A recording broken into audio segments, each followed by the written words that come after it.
Mystic Knights is the rarest, most expensive game on the PlayStation 2. So says several YouTube videos on the matter. Something that's hard to argue against when you look at prices for the game on eBay. It's one of the handful of PlayStation 2 games developed by South Korean studios. A title that was a commercial failure and never saw release outside of South Korea. There are a few scraps of information about the game itself. There's not even a Wikipedia page for the game.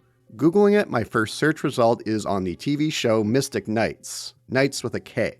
Among the esoteric, obscure survival horror games I've covered on the channel, Mystic Knights might be at the top, at least on the availability front beyond emulation, which I used here. While not quite the most out there title I've played on the channel, it is full of peculiar, oddball design decisions. While it is a survival horror title in its foundation, it has many elements that detour from the norm. The combat can be tedious and its balancing is out of whack for stretches of the game. While the 2005 PlayStation 2 release, it looks more like a launch title for the system. The plot of the game can be all over the place in what it's going for. And yet, I couldn't put it down. I had to see what was awaiting me on the next floor or around the next corner. There's some inspired enemy design that pulls heavy from familiar sources, yet makes them their own. There are memorable characters with moments that have me intrigued of what would come next. It's full of jank and rough around the edges, but you can see the love and care the developers put into it. Even now, I still have a hard time putting a finger on why I found Mystic Knights so engrossing. It's very much a game where the sum is greater than its parts. No doubt the rarity of such a game plays a role in the intrigue around it. A bit of a forbidden fruit. If you love to delve into the deep treasure trove of survival horror titles, Mystic Knights is quite the find. I wouldn't quite call it a hidden gem or a must-play by any stretch, but it sure is a memorable one, and one worth being aware of, whether you play it yourself or enjoy it vicariously through this video. Jin? Jin! 무슨 일이에요, Jin? Before diving in, unless you're fluent in Korean, you'll want to make use of the English translation patch, which I will link to in the description and pinned comment. This translation patch comes courtesy of Jeremy DeCola. Not only did he make the game playable in English, he provided a means of playing its online multiplayer component. More on that at the end of the video. Mystic Knights kicks off with some stills and text to set the stage. Our protagonist, Bruce, talks about feeling excitement for the first time in 5 years, all because of a single letter. I got a letter. A letter from a man named Alan. By his reaction, it's clear that Bruce has a troubled past with Alan. He mentions the MISR, or the Military Institute of Strategic Research. He's haunted by the memories of some hinted-at catastrophe from 5 years back. Alan wrote to Bruce to invite him back as an advisor at the MISR. Attaches a picture of a dead whale. We don't see a photo of it, but we can find it in-game. What piques Bruce's interest is a mention of a woman named Monica. Bruce is vague in his wording, but it's crystal clear there's some history between them. A lost love, an old spark, the one that got away. He makes mention of a marriage. It's enough to entice him to head off to the MISR. Check out this foreboding still as Bruce approaches the MISR. You know some rigorous research goes down here. The intro only has 3 still images, but they do plenty of heavy lifting to set the mood, especially this one shot of Bruce approaching the center. Same goes for the music, which is a highlight that I will point out throughout the video.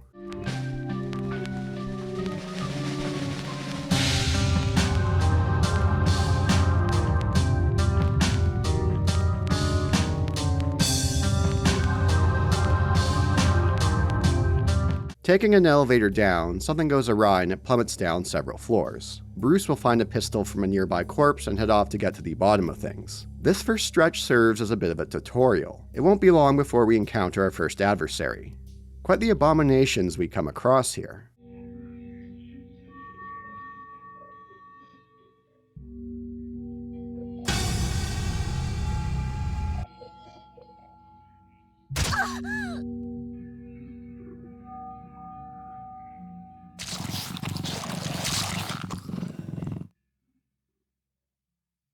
Venturing further amongst these halls, Bruce will come across a survivor. It appears to be Monica, the woman mentioned from Alan's letter.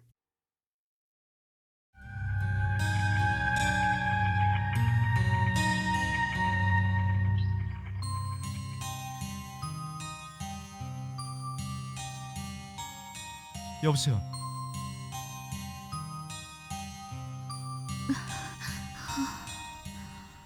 여기는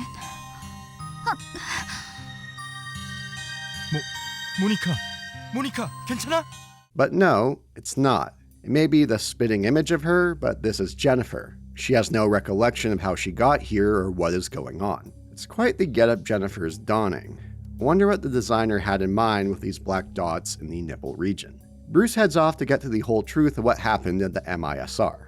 Gameplay Mystic Knights works as follows. We'll make our way down through several floors of the Institute to get an answer. We have a map that is charitable in giving information. It will reveal to us where we need to go next. Despite the winding halls of the Institute, you will always know where to go next with the map. It is handy to have, for these winding halls can blend into one another. It's a sterile environment, to say the least. This will change as we descend to the lower floors where environments get a bit more out there. Mystic Knights was a late 2005 release for the PS2. With that in mind, it looks Scream early PS2 era, something you'd find from these systems' earlier years, like around the launch, 2001, 2002-ish kind of title. By 2005, developers made significant headway in pushing the limits of the PS2. Compare this to other PS2 games that came out the same year, like God of War or Shadow of the Colossus. It's a marked divide compared to Mystic Knights. To be fair, the game was working with scarce resources. Information on the company is also quite scarce. But Jeremy DeCola, who created the fan translation for Mystic Knights, does have several interesting tidbits on his website for the game, including a pitch deck for its developer and Logsoft. They made kids games prior to Mystic Knights. They would sign on with Sony to become a game developer for the PlayStation 2. As far as Korean-developed PS2 games go, there's next to none. There's Mystic Knights here, and from what I could find, the only other was Magna Carta: Tears of Blood. Looking at my analytics for the channel, about 0.15% of my audience resides in South Korea, so if anyone in that region knows more about Korean-developed PS2 games, do let me know. South Korea has seen a noticeable uptick in major game releases worldwide in the last few years. This time frame of the early to mid-2000s of Mystic Knights had Korean-developed MMOs like MapleStory or Ragnarok Online. From what I understand, games that help lay the foundation for microtransactions that we see today. While not a Korean-made game, I do associate the country with their fondness for StarCraft.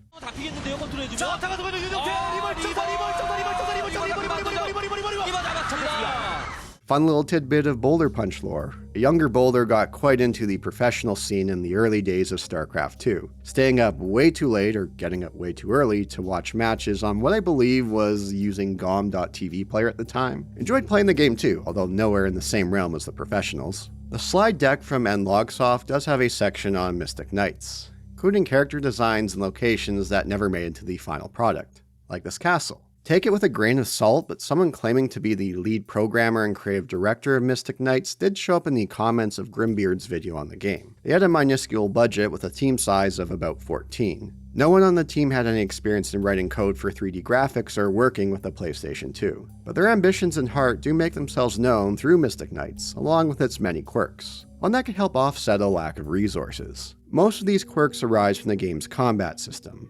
Combat is a sizable component of Mystic Knights gameplay. A unique system, to say the least. One that's a bit rough around its edges with balancing issues. Controls handle like your conventional third-person title, although movement is a bit stiff and rigid in its handling. One that's hard to convey in words, but you feel it right away while playing. Clunky is a word that pops to mind. Not detrimental to the game, but does take a few minutes to get used to. We will come across 4 different weapons as we progress through the game, but for a good stretch of it, we will only have but 2 weapons. One a pistol, the other a blade. Aiming with a pistol has its quirks. There is no auto-aim on enemies. There's no precise shooting either at body parts. When you aim, Bruce will move and point in the same direction. You can move around as a means to change your position. That or release your aim, realign Bruce, and aim again. That said, it's not like you're going to be shooting down enemies at far distances. The cramped rooms and halls keep enemies in close proximity at all times. With a firearm, you have range but can only hit one enemy at a time. At least until you get the shotgun. Thing is, that's a later game pickup, like the end stretch of the game. Even then, getting splash damage with a shot can be tricky.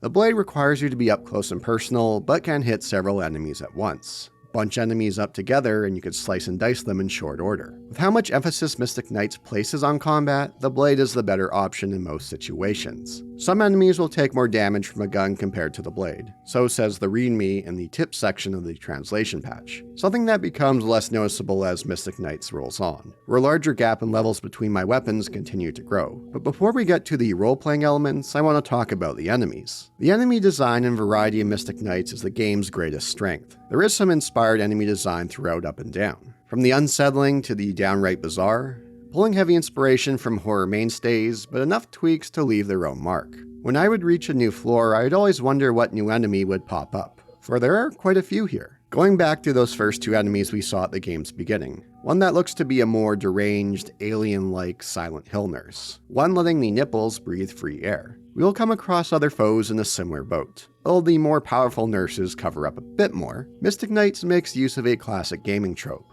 A more powerful enemy from earlier shows up later, this time with a different color scheme to mark the difference. One enemy type that vanishes in short order are what I like to call the gurney dogs. These enemies would not look too out of place in another world's Silent Hill hospital like the nurses. They have a peculiar nature about them. 4 legs, but they seem to float along the ground in their movements. Movement that more resembles a gurney than a 4-legged friend. Looking at their base and the artwork, they do appear to have 4 wheels. They lash out at us with their tongues to do damage in a bit of a provocative manner.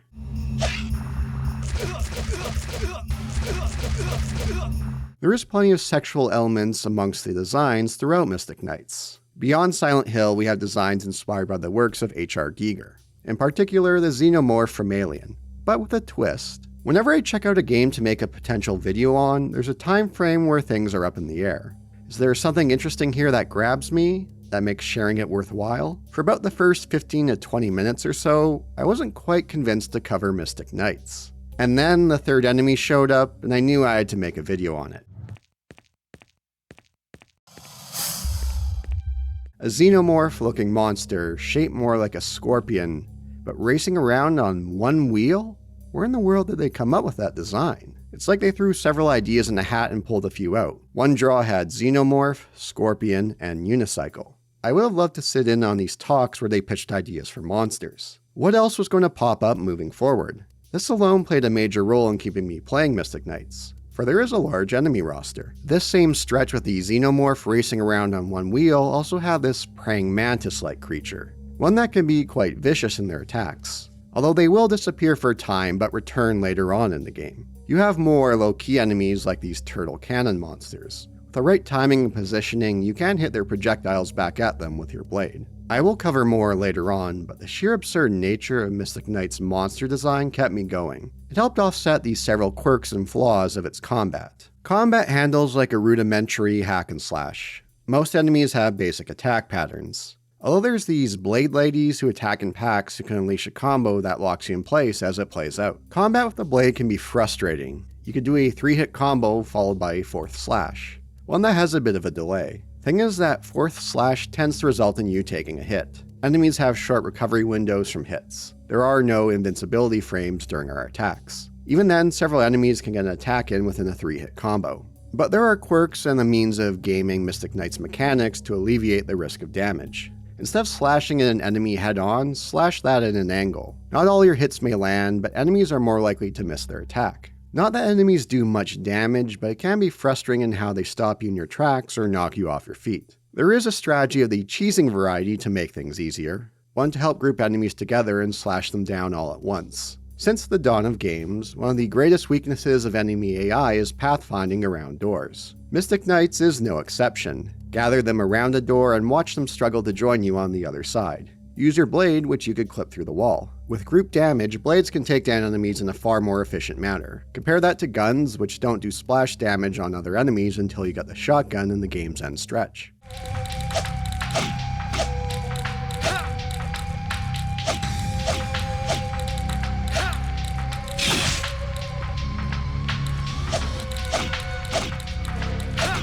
But what about sprinting past enemies? Isn't that easier? You can. It's not that the hallways are that narrow. Enemies give you generous windows to run past. But Mystic Knights doesn't handle like most survival horror titles. It plays by a bit of a different rulebook, one pulling from the rules of role-playing games. You will find next to no items lying around. You'll find notes for the story, sure. You might find the occasional vest to absorb enemy damage. You can find new weapons, but ammo? Health items? Those only drop from enemies. It is random what they drop on death, if they do drop anything at all. Some enemies seem to drop certain items more than others, and they will respawn. Head to a room or two away and return to that room or hallway once again to find it filled with foes prior. Which brings me to the RPG elements of Mystic Knights. A rudimentary system, we can level up our weapons. It's the weapon that gets the final blow on an enemy that gets the experience points. When you hit certain levels, like level 4, your weapon changes altogether. The pistol turns into a cobra. The blade turns into the butcher. This change happens in real time once we hit level 4 with no fanfare. Why does this change happen?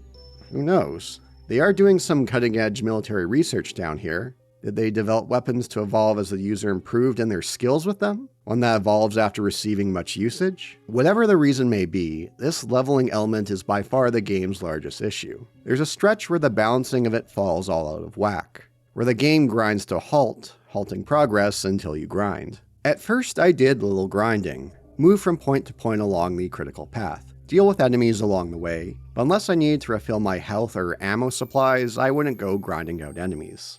If I leveled up my weapons, great, but I wasn't looping around hallways respawning enemies to level up. For early on, it does take a fair amount of time to level up weapons. Enemies here don't drop a ton of experience points upon death. They're more spread out and slower. It's easier later on with faster enemies that group up to take down with your blade. Bunch together, kill several at once, and reap the rewards with experience points. Things weren't too bad early on. It's the first boss fight where progress can come to a grinding halt if you haven't been halting progress to grind. At this point my weapons were level 3. If I hit level 4, there's a notable jump with its damage and change in appearance. But before this first boss, it can take quite a while to go from level 3 to level 4 both for the pistol and the blade. And against this boss at level 3, the health bar whittles down at a trickle. I run out of pistol ammo. The blade is excruciating in how long it's taking. Due to the boss attack patterns, it's tough to get more than a slash or two in with their attacks, to the point I run out of vests and healing items and end up dead.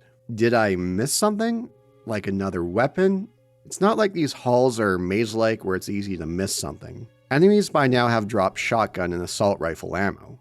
I know there are other guns out there, but at the moment I only have a pistol and a blade. I take a look at a couple of playthroughs and note, I didn't miss the shotgun or the assault rifle. We will find the assault rifle not long after the first boss. The shotgun shows up in the late game. So I keep watching these playthroughs and funny things happen. They're sitting at around level 3 for their weapons at this juncture. Then they cut away and come back to weapons several levels higher. One that would have probably taken a good 2 to 3 hours for grinding out. Even getting to level 4 here would have taken a decent chunk of time. Enemies are more spread out compared to later, and they don't give a ton of experience points. So I could grind this out.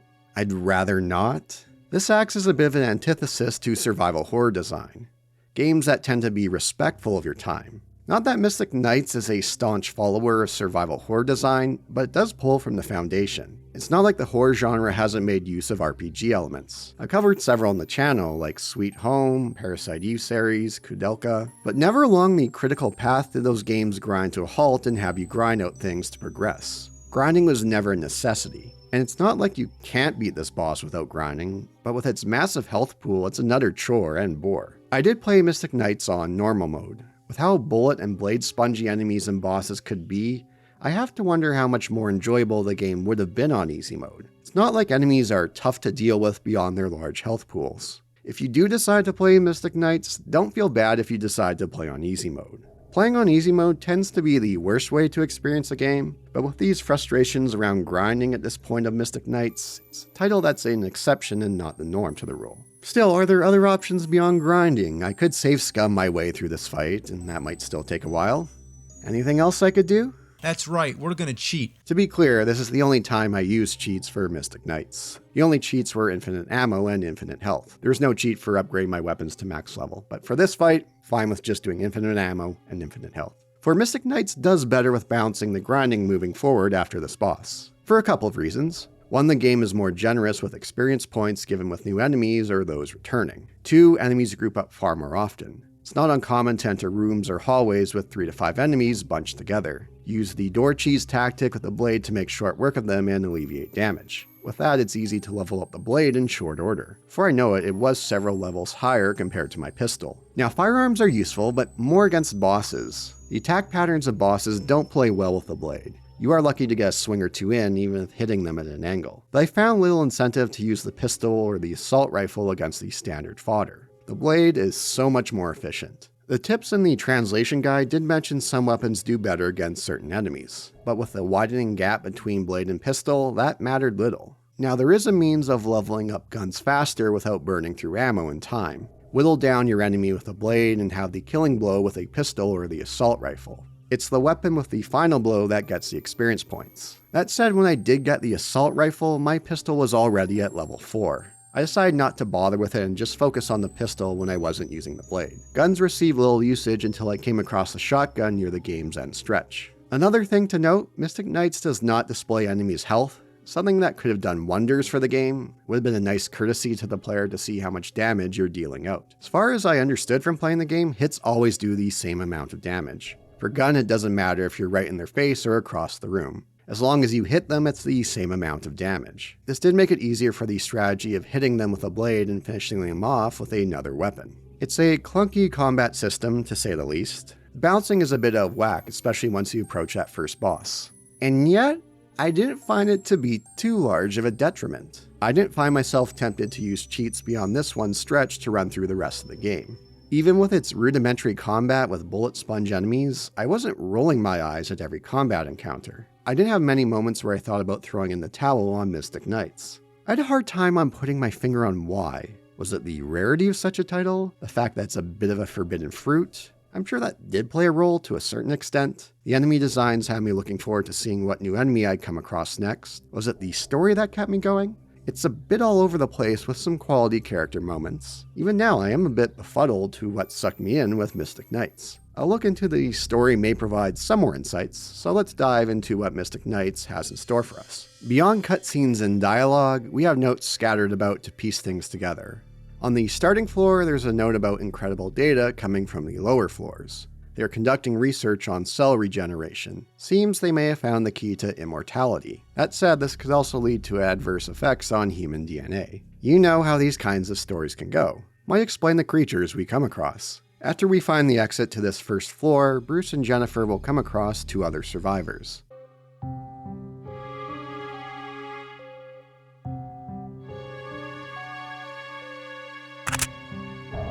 쏘지 말아요.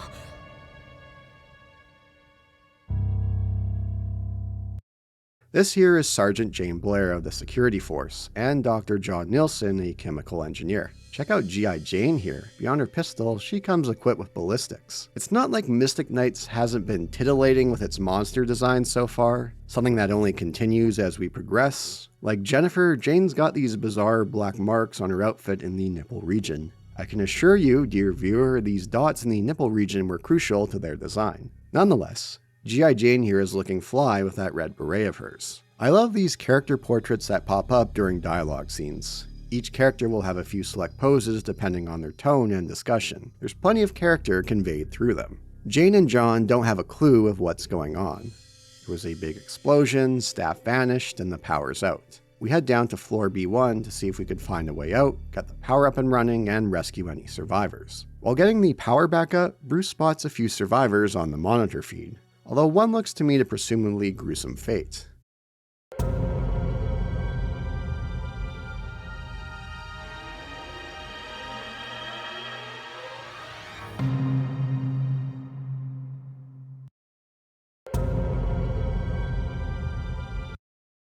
While we were getting the power back up and running, Jane took off to search for survivors. She'll radio us in distress, crying for help. We'll find her cornered by 3 nurses.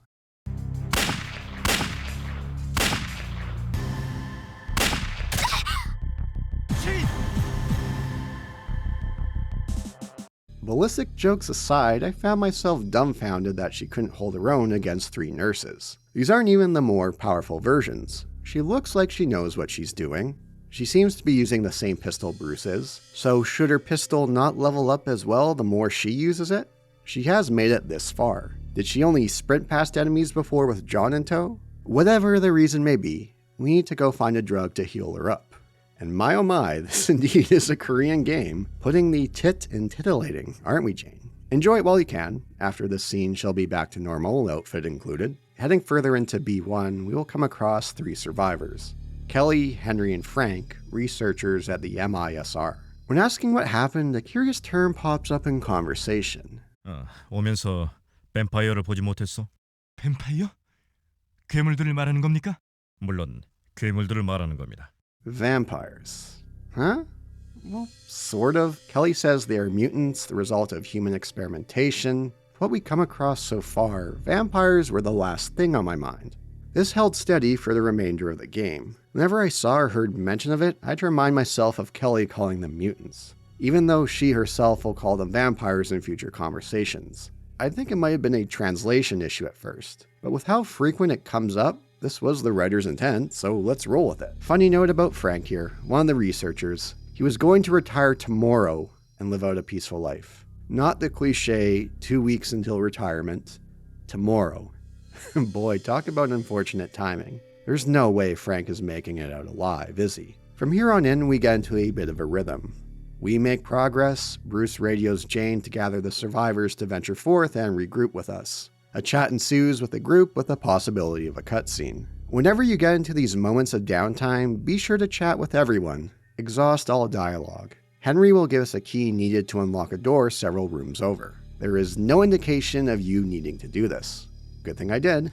Else had I reached the door, I may have wandered around wondering if I missed something very obvious. Finding further notes here, we can find information about genetic research being on the cusp of creating immortal superhuman soldiers. I'm sure once again that will turn out as planned with no issues whatsoever. There is a note here about data sticks and unlocking them. This floor onward, we can find data sticks locked behind a password. I perked up here, intrigued. Seems like there would be a puzzle to solve, would they not? Depending on which floor, their password changes at a different rate, ranging from weekly to every 2 hours. The lower floors containing more sensitive data. Well, there is no puzzle to solve them.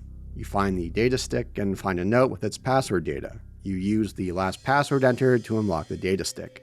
Bit of a bummer since Mystic Knights is devoid of conventional survival horror puzzles. This data stick we find on floor B1 mentions a Project Ancient. What this is, we'll have to wait at the moment. Whatever it is, the body of a human has 99% rejection rate of the transplant. Clones do not have this issue. Not long after running into this merry band of researchers, we'll come across the first boss I mentioned earlier, the one that can grind the game to a halt. But thanks to some cheats, we could cut down on that tedium and head to floor B2. We find a safe room to rest for the crew in tow, but John seems to be struggling with something. Where did all the enemies go? Heading off but a few rooms down, Bruce gets a call from Jane, urging for him to return at once. In our absence, there's been a murder afoot. Guess who? Yes, Mr. One Day Until Retirement himself, Frank.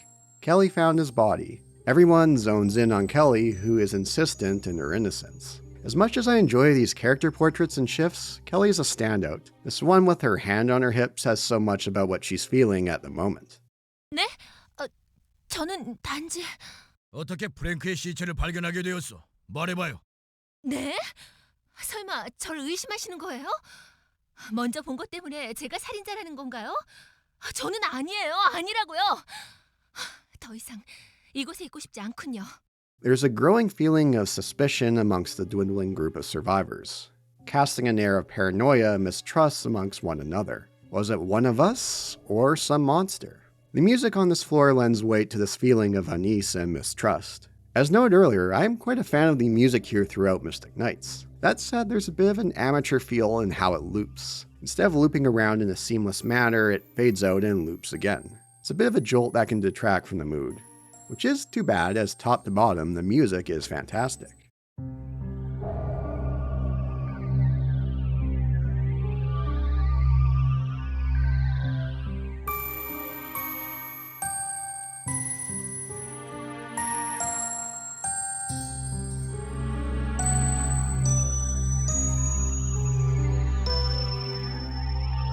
We do get a plausible answer about Frank's murder not long after. Gathering the party after venturing forth, we're attacked by this giant mosquito-like creature.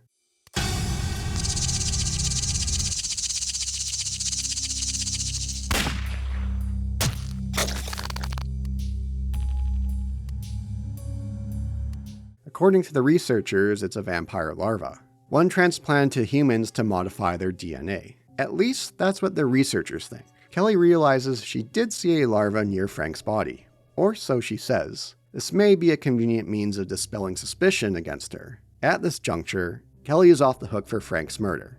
It was a vampire larva that killed Frank. We take a brief detour to floor B1-02. There is a shift in mood of the environment that will continue as we further descend the research facility. The first few floors were clean, sterile. Now we have walls speckled with blood. There's a greater sense of the conduction of fringe science as we journey further below. The music underscores this shift, becoming more abstract and unsettling. Further adding is the expansion of the enemy roster. In the cutscene, we're introduced to these hanging ceiling monsters who will become common fodder from now onward. 2 new survivors materialize and make short work of these enemies. Guard Captain Michael and Alan. The Alan from the letter who invited Bruce back to the MISR. There's an uneasy reunion and relationship between the two. 브루스. 여기서 만나게 될 줄은. 괜찮나?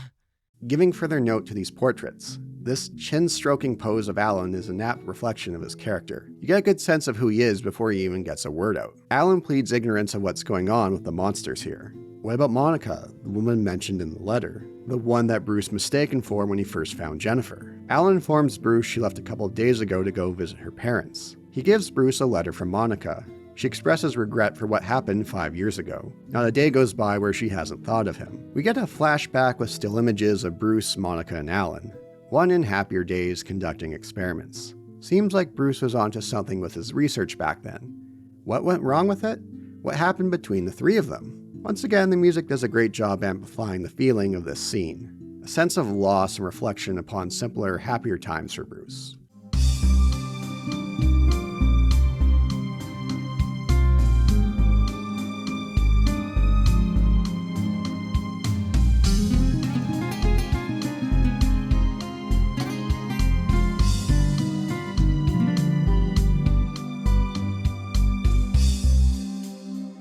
But there's little time to linger. From here on out, Alan will join our pack of survivors as we venture forth. Exhausted, Bruce collapses and has another flashback. Now we delve into what happened 5 years ago. And boy, does this shift my view on these characters. Alan, deep into his research, cuts a few corners. He steals Bruce's research thesis and claims it for his own, garnering acclaim and accolades. Bruce and Monica, then in a relationship, begin to grow apart. Not only did Alan steal Bruce's research, he stole his girl as well. Bruce could have exposed Alan for his transgressions, but he decides not to for Monica's sake. She seems happy and content with Alan. Her happiness is all that matters to Bruce. And then we're shown this one still image that seals the deal. Bruce distraught at Alan and Monica's wedding. Could Bruce be any more of a spineless goober? Even a doormat wouldn't be this generous. Taking your research and your girl and letting that slide? Have some dignity and self-respect, Bruce. Boy, you're going to have to do a lot here in the game's remaining runtime to win me back. But hey, once again, the music is great here, being a bit of a broken record at this point mentioning that fact.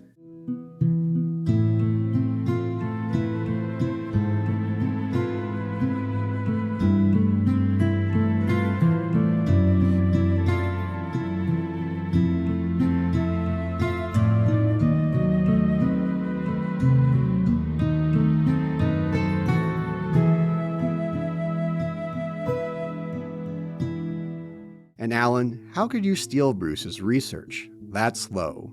And taking Monica as well? Talk about going for the jugular. Well, there is more to this that the story will soon unveil. One that does provide some justification for Alan's actions. During Bruce's time in Flashback Land, Michael, the soldier that accompanied Alan, was killed. But it didn't seem to be a larva.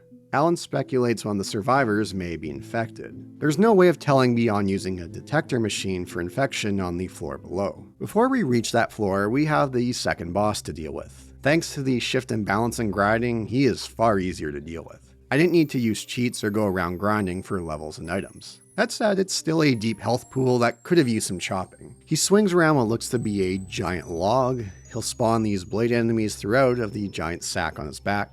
After this fight, we'll find them patrolling the halls of the lower levels. Between floors, Alan will drop further breadcrumbs of the research conducted here. They're creating a bioweapon called Kaiser. While working on Project Ancient, the project mentioned in the data stick, they discovered a new species of larva. They bred the larvae into a bioweapon, dubbing it Kaiser. Kaiser holds genetic properties that can cure any human disease. But Kaiser became a monstrosity, growing out of control. That's why Alan brought Bruce back to the MISR. His knowledge may allow them to regain control over Kaiser. The need to control it, not kill it.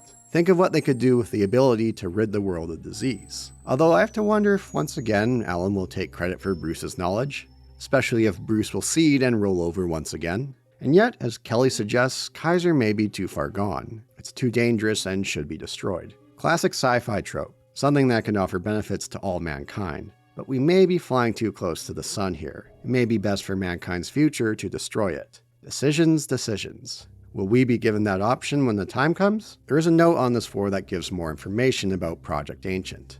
25 years ago, scientists discovered ancient ruins underneath the facility. That's convenient. They found a creature they dubbed Ancient, flexing those creative muscles with its name. Floor B3 sees a return of the praying mantis enemies from earlier, a great source of experience due to their struggle with doors. They travel in packs, giving plenty of opportunity to level up the blade in short order. This floor also marks the debut of the game's most frustrating foe, these floating blade mutants. They have this one spinning attack to close the distance that can do a number on Bruce.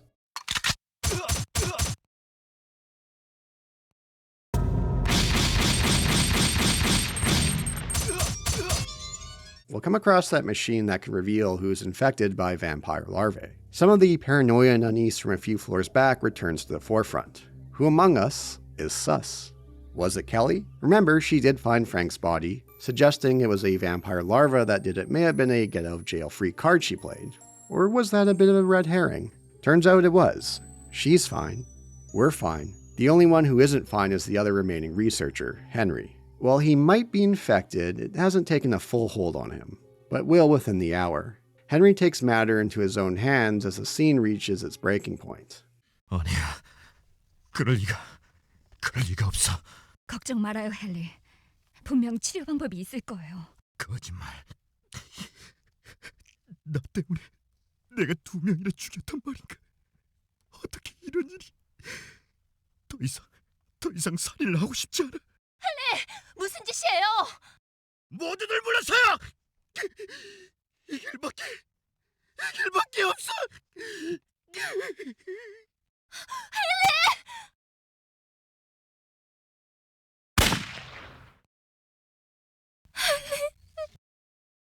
Now that was one hell of a scene. I haven't touched upon it until now, but the voice actors gave it their all in Mystic Knights. While I know only the most rudimentary of Korean, emotions are universal. That came across loud and clear. Sometimes too loud, some lines go into the red, but I'll let that slide during some of these moments where emotions reach a fever pitch. We only have character portraits with a few poses to get the dialogue across, and they sure did pass with flying colors. While the plot may be a bit hard to follow it and isn't that great, especially with the usage of vampire in its terminology, Mystic Knights delivers on the character front. This scene here, along with the discovery of Frank's corpse, where the air is thick of suspicion and mistrust amongst the survivors, the game should have leaned more into it. It does evoke some of that paranoia from works like The Thing. There will be more of it moving forward, but doesn't quite reach the same crescendo as our numbers continue to drop. On that note, there is a note on a data stick from Alan diving more into Kaiser and Ancient. There seems to be some kind of mental link between the two. Floor B4 is where the H.R. Giger influence bleeds into the environment beyond enemies. You can see that in these doors we need to break open and that will attack us. There's a notable jump with regard to the technology down here, like other doors beyond the ones that can attack us. Instead of sliding open, they warp away like some futuristic sci-fi door. There's that foreboding feeling in the air we're getting into research areas where nothing was off limits, where the best and brightest were working past the cutting edge and into the bleeding edge, in more ways than one. On the note of these doors, they can turn back on if enemies get close. Cheesing enemies with these doors is more difficult as a result. There is one enemy added to the roster on floor B4. Well, one we might have seen before. During that second boss, you may have seen those blade ladies that could spawn in through the giant sack throughout the fight. From here on in, they show up in packs. They can be a pain to deal with. Brought up earlier, they have this annoying combo that can lock you in.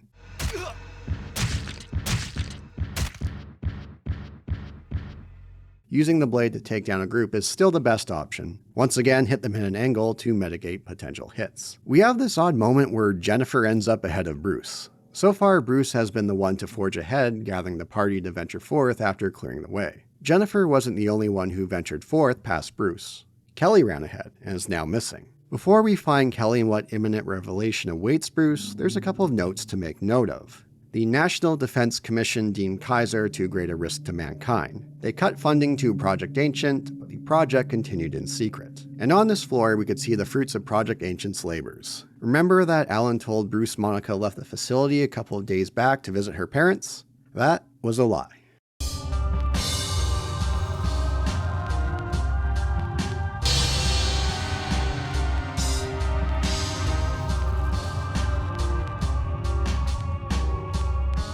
Alan has been frantic in using his research to save Monica. Diagnosed with a terminal illness in college, Monica kept that hidden from Bruce. But Alan knew. He stole Bruce's research to get a leg up and find a cure. Not sure why he didn't tell Bruce and they could have worked together to find a cure, but love is blind. Monica's illness continued to get worse. In desperation, Alan used a test sample of DNA from vampire larvae in an attempt to save Monica. But her terminal illness was past the point of no return. So here lies Monica before us. Her body may be broken, but she still lives. But not for long. And much to my disappointment, Jane as well.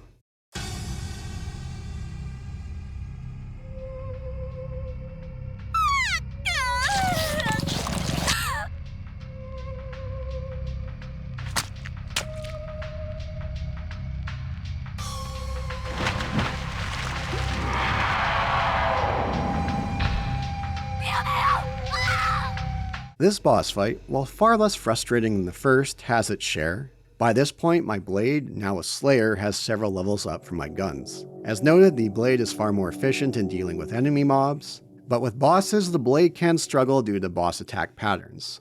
This boss here loves to poison you. It always seemed like a crapshoot whether this poison attack would land or not. While a bit of a grind with its health pool, it was nowhere near as bad as the first boss. After slaying the beast, Bruce and Monica have a short, tender reunion. You would think Alan would show some kind of heartbreak here, but he doesn't. I wager he made his peace with Monica's imminent death some time ago.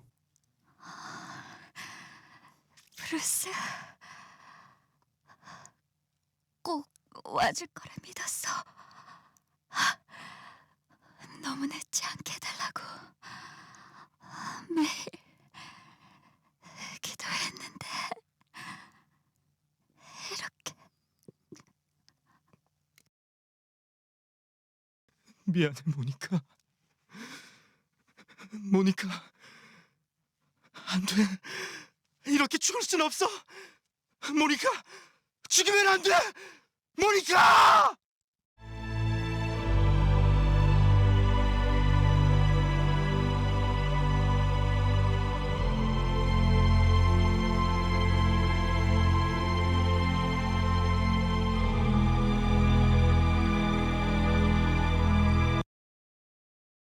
Oh, okay then. Swear my life I did not edit that cut. As sad and tragic as Monica's death was, I was as devastated of the death of Jane here. I thought for a moment, she'll recover like before. Then again, this boss hit far harder than those 3 basic nurses, and such was reality. She delivers a parting message from what seems to come from beyond the grave. 브루스, 모두들 당신을 믿고 있어요. 조금만 더 힘내요. Rest easy, G.I. Jane. May your death not be in vain. Even if you struggle to hold your own, you did show steadfast devotion to this motley crew of survivors.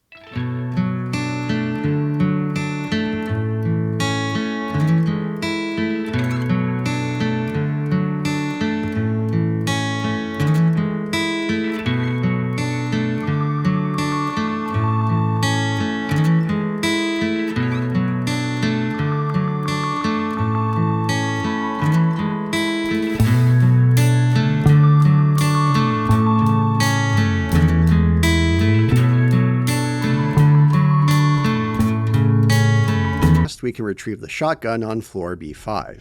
I had to wonder if I missed it from earlier with how much shotgun ammo I had accumulated by this point, but no, here it is in all its glory. You can now do splash damage beyond your blade. That said, it has a narrow splash window. Fortune would favor me if I could hit more than one target at a time, but it doles out a reasonable amount of damage, even at a low level. It's easy to level up with how generous enemies are in experience points and grouping together. Use the blade to whittle down their health, finish them off with a shotgun blow. As noted earlier, it's the weapon that does the killing blow that earns the experience points. The shotgun will come in handy against this new enemy type. An enemy that, with a few tweaks, wouldn't look out of place in a Dark Souls game. They can block your blade strikes, something no other enemy can do. They have thwarted what was up until then a foolproof strategy. Now you can still hit them with your blade, but you have to line them up in such a way that's tough to pull off. But there also seems to be an inconsistency with damage output if you shoot them. A bullet seemed to do 0 damage if you shot them during their attack animations, something that doesn't happen with other enemies.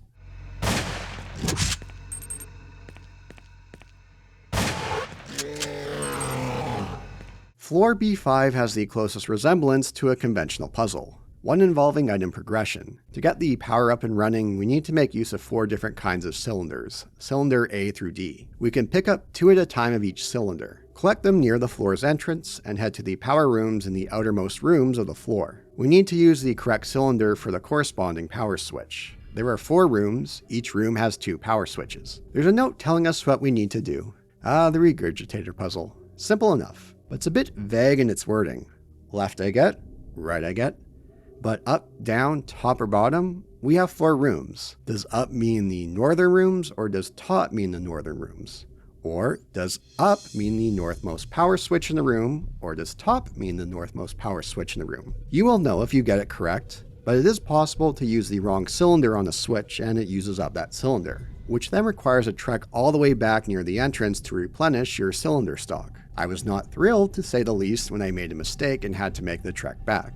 It is moments like these I am glad Mystic Knights didn't go the puzzle-heavy route. If they were going to be of an equivalent to this, it would have been a detriment to the game. On the data stick for this floor, we can learn the names of the research team for Project Ancient. Alan Dern is chief researcher, and look who's also part of the team. First team all state. I can put the ball wherever I want to. I'll make it rain out here. There's a note on Project Ancient mentioning an unsuccessful first round of experiments. They require subjects void of human emotion. Clones are the answer. You know, Jennifer does bear a strong resemblance to Monica. Bruce thought she was Monica the first time we saw her. She has shown little emotion compared to her other companions. She has no memory of this place. I have to wonder here. We get a hilarious case of cutscene incompetence that separates Bruce from the remaining survivors.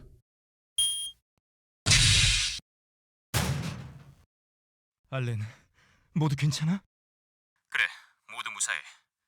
이런 트랩이 있는 줄은 몰랐군. You didn't see the trap. Really? You know, it was Kelly who set the trap off. There are still suspicions from earlier. She isn't quite exonerated from everything that's happened, for we have another case where she happens to find a corpse. This time it's John, the chemical engineer who accompanied Jane when we first found her. You're not doing yourself any favors here, Kelly, in chancing upon corpses.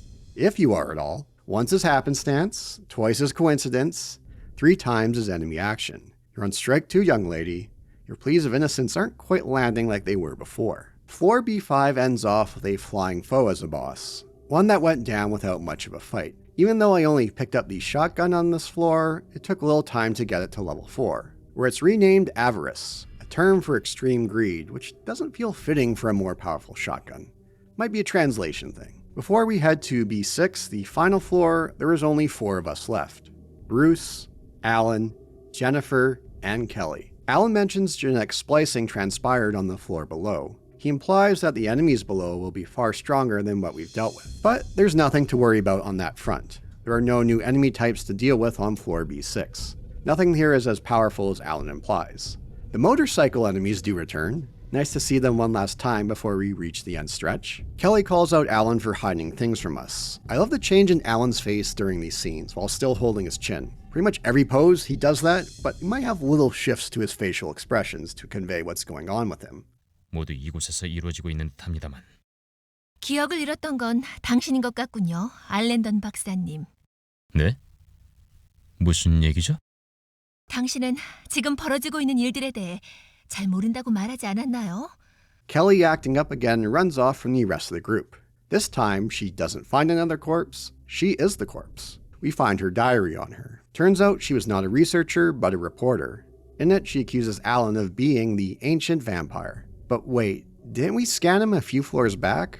Bruce suggests that Alan tweaked the results by scanning someone else. Wouldn't someone have noticed that? Something seems to be happening to Jennifer as Alan reveals his true hand.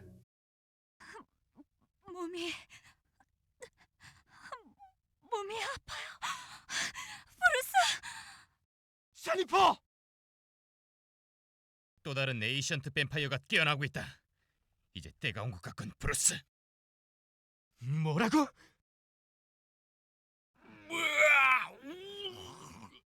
아!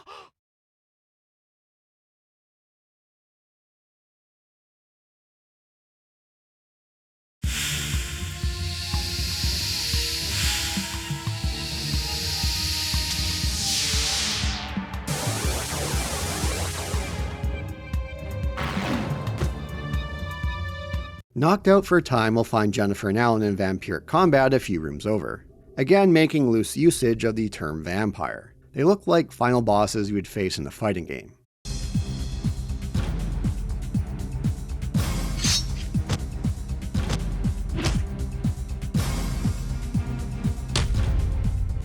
And now we have a choice. Who do we ally with in this fight? Allying with Jennifer will lead us down the good ending path. Well, the better ending. Jennifer, suffering grievous injuries from the fight, reveals she's a creation to fuse with Alan to control Kaiser. The game doesn't state it outright, but you can put two and two together that she is a clone of Monica. She is but a tool made to control Kaiser. Well, it seems like she's on her dying words here. They are not. She tells Bruce to let go, forgive Monica, and not forget them. 당신 곁을 떠난 모니카를 미워했나요? 그녀는 당신을 사랑했어요. 난 알 수 있어요. 지금도 앞으로도 영원히 그럴 거라는 걸. 브루스, 모니카를 용서해 주세요. 편히 쉴 수 있도록. 그리고 부디 잊지 말아줘요. 모니카를, 나를. It's now time to deal with Kaiser. The game makes it a more annoying fight than need be. The second boss we fought earlier returns for a rematch. The fight with Kaiser is a direct follow-up. That said, there's plenty of mobs spawn throughout the fight to restock on items. In a complete dick move, Kaiser will spawn in creatures that act like the nurses from earlier, but with a different appearance. One of our friends like Kelly or Jane. This fight is a slog. Kaiser loves to move out of range of attacks on the regular, but Jennifer in her vampire form will fly in to unleash a devastating attack for massive damage. In this ending, Bruce escapes as the lab crumbles to ash. Military rescue arrives to save Bruce. He is the only survivor. Or is he?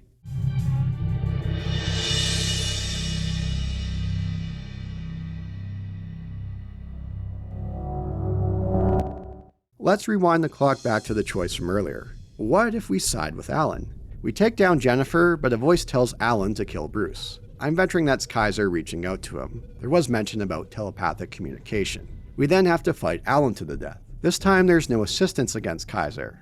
There's not much difference to this ending. Bruce is the sole survivor, rescued by the military. But hold on, there are two more endings. There's a data stick we could find on floor B6. One that will determine our ending path. The endings I showed prior were from the data stick H path. Well, this can be one of two data sticks, H or B. It is random which one you pick up. What's the difference in these data sticks? For data stick H, it states that the larvae are hermaphrodites. Early experiments had them testing the larvae as females, failing to realize the requirement of male parts. Hence Jennifer's mention of needing to fuse with Alan to control Kaiser. But what about data stick B? It states that clones become hostile as they enter the shifting phase. The conversation after finding Kelly's corpse plays out different. Alan has been waiting for a female to fuse with and control Kaiser. They've done several experiments, but it's not until Jennifer they found success. During this path, siding with Alan will give us the good ending. On his dying breaths, Alan gives Bruce a weapon to deal with Kaiser. During the fight with Kaiser, we use the Tomcat on these 4 pods to deplete a vast majority of its health bar. The ending isn't all that different from the prior two. This time, Bruce reflects on Alan, that he should have trusted him, that they could have saved Monica had they worked together. One of Bruce's final words is, "I will never forget what transpired on this mystic night," and one of the more awkward title drops I've come across. Do note that it's singular and not plural like the game title itself. For the bad ending, we side with Jennifer.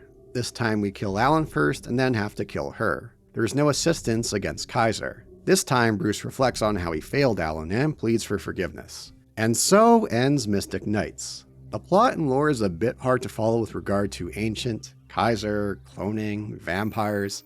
All the pieces are there to put together, but I still found myself with more questions at game's end than hoping for. But the game does shine with regard to its character moments, especially the stretches where paranoia and accusations run amok. The scene of scanning for infections being a game highlight. There was plenty of mileage left in that tank. With how well executed those bits were, this is what Mystic Knights should have leaned more into. On the note of the relationship between Bruce, Alan, and Monica, as brought up earlier, Bruce looked like a total goof with how he let Alan steal his research in Monica and ended up marrying her. Alan does an attempt to justify his thievery to save Monica from her terminal illness, something Bruce was not aware of. Had they only worked together on it, things might have been different. But Bruce let Alan get away with this thievery, only caring about Monica's happiness. What if instead Alan did something more akin to political backstabbing to get Bruce fired and stole his research? Bruce cast out beyond his choice. I do wonder how the story would have played out if they did something more along those lines. What they had here did leave a sour taste in my mouth with Bruce being a spineless doormat. That said, I did enjoy our band of survivors making their way through the MISR, growing and shrinking in numbers. There's some strong character work on display in Mystic Knights. Speaking of strong characters, upon completing Mystic Knights, you unlock a new Game Plus mode, one that allows you to fast forward through conversations and dialogue, something you could not do on your first playthrough for whatever reason. You could also choose your character model. You could play any of the survivors we came across.